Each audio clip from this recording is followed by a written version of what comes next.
चांग नायना साजेल तौद्रबदे मसलसिंगी मपांगल सोंथराई मसल सोंथबा हाइबसे यामना तोइना थेंगनाबा थौंग अमनी खुदोंचादबा असि मायोकनाबा मियोइसिंगना करिगुंबा थबा अमा तौगे हाइना वाखलदा खंजाबा तारबसु मसल सोंथखिबना मरम ओइदुना पाक हेक पांथोकपा ngamde मसल सिनदुना हक्चांग साजेल तौदबा हाइबसिना मसल सोंथरकपगी ख्वाइदगी मरुइबा मरमनी तोइना सिनदबा तारबदि मसल मनुंगदे यावबा फाइबर पुनमक फेट ओंथरोई मसिना मरम ओइदुना ममांगदा इराई लाइना तौबा ngamlamba थबक या पाक हेक तौबा ngamlakte चांग नाइना हक्चांग साजेल तौरबदि तपना तपना मसल कनखलक्तुना अवाबसि कोखनबा ngamli अदुबु सही यामसिलक्तुना अहल ओइरबा सिंगदि पाक हेक फहनबा ngamde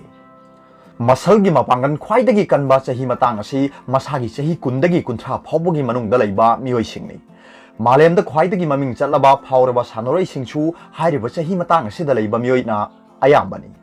अदुमोइनमक चांग नाइना हक्चांग साजेल तौदुना मसल की मपांगन कनखलनबा हाइबसि चही मतांग अमदा हेक्ता अदुमक लौखतबा याबा थौरांगि हौजे हौजेमक लमसांग चेनबा लमजेनदा मसागी चही निफु हेलबा मियोइ क्या अफबा लमजेल लोय अममम ओइना लैबा अदुमक यावरिबानि मरम अदुना ओइनिंगबा चही मतांग ओइजरबसु हक्चांग फना लैनबगिदमक मसल की मपांगन कनखतहनबा होनबा हाइबसि यामना फबा खोंथांग अमनि अदुबु चही खरा यामसिलक्लबदि हक्चांग साजेल तौबा हौद्रिङैदा निंगथीना खंग हैरबा ट्रेनर नत्रगा फिजियोथेरापी अमगी पौताक लौदुना खुदोंग थीबा थोरक्तनबा सेक्शन थौरांग लौखत हौगदबनि चही यामसिलक्पगी इरोइनना मसल की मपांगन सोंथरई अमसुंग हाना नहा ओइरिङैदा इराई लाइना तौबा ngamlamba थबक क्या अहल ओइरक्लबा कांदा पाक हेक तौबा ngamlakte मसी मियोय अयामबदा निंगबा काइनिंगाइगी मसक ओइबा तारबसु चांग नाइना हक्चांग साजेल तौरबदि मसल की मपांगन तपना तपना अमुक कनखनबा याय हाइबा वाफम असि काउरोइदबनि करिगुंबा कांदा अनाबा मखल खरना मसल सोंथरकनबगी मरम ओहेली खुदम ओइना फ्लू हाइबदि influenza glandular fever आईएसआईवी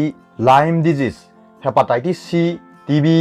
malaria syphilis polio अमदी डेंगी फीवर ना मसल सोंथहली मिरोलिङै मनुंग अमसुंग मतुंगदा नुपी खुदिमकी ईदे यावबा स्टेरॉइड की चांग वांखलक्पगा लोइनना आयरन वाटपना मरम ओइदुना मसल सोंथरई करिगुंबा कांदा लैना मखल अमना मतम सांगना नाबा तारबदि मसलदा ई अमसुंग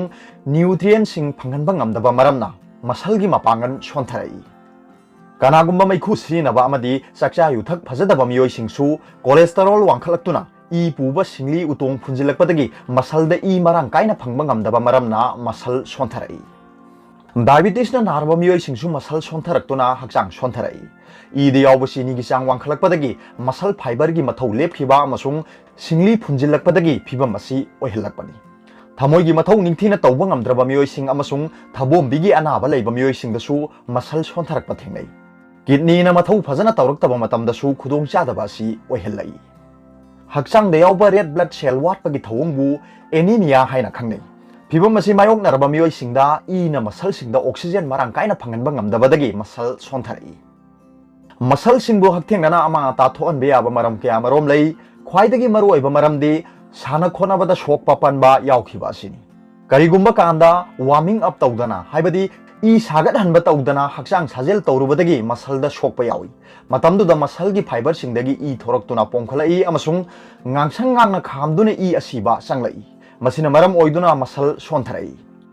अतोपा अना एक यावरप मतमदा चारिबा हिदाक लांथक सिंगी साइड इफेक्ट ओइना मसल सोंथलक्पा यावी मतम सांगना मैखु सिनबा यू थकपा अमदी हिदाक मनागी पोथोक सिनबनसु मसल सोंथरकनबगी मरम ओहेली मसल की टिश्यू सिंगदा ऑक्सीजन अमसुंग मरुओइबा एंजाइम सिंग फंगदबगी फिबम असि ओहेलक्पा मरमना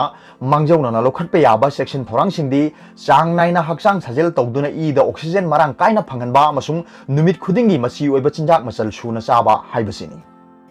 ख्वाइदगी इहान हाना सोंथरकदबा मसलदी खोंग अमसुंग ख्वांगी मसल सिंगनी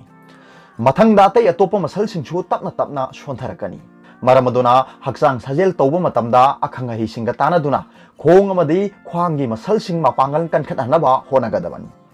मसिगी सुमथक्ता नुमित खुदिंगी ngaihak ngaihak नुंसा याइदुना विटामिन डी फंगनबा होनगदबनी अरोबदा पाउबिलाई न्यूज रीडर की वीडियो भी यंगबिरिबो खुदिंगमकपु थागतचरी।